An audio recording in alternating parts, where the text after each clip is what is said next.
His Excellency the President, and all distinguished guests. Many of you will be familiar with the great entomologist and historian David Rattray. He was held in high regard the world over as he told the stories of the Anglo-Zulu War and our triumphs at Isandlwana with such beauty, dignity, and respect. He was loved by our grandfather for his contribution to Zulu culture and its preservation. With Mr. Rattray's passing in 2007, our grandfather said a spear had fallen in the Zulu nation. Umntwana always had a way with words. 16 years later, we echo them. A great tree has fallen in this proud Zulu nation. Umntwana loved his grandchildren beyond measure, and we loved him dearly too. He was a pillar not only of our family, but of the democratic dispensation we are all a part of today. Umntwana was a giver. That was his love language.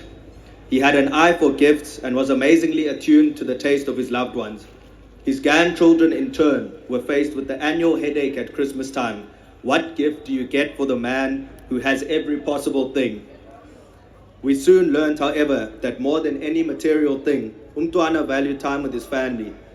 Nothing made him happier than to be with us, and of course to pass down his wisdom and knowledge at any given moment.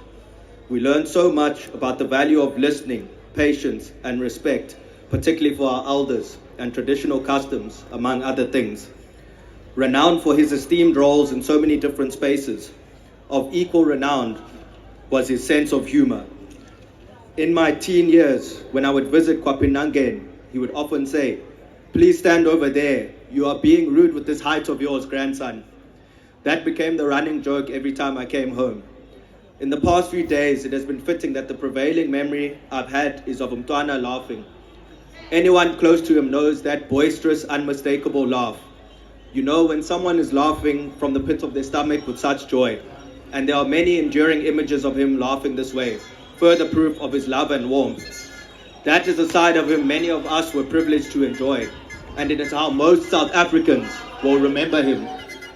I do not care to explore the altogether different image that a few people have cultivated about our grandfather. Enough has been said this past week to discredit their lies. Umntwana more than made his mark on our country and in politics through his tireless work in the public domain.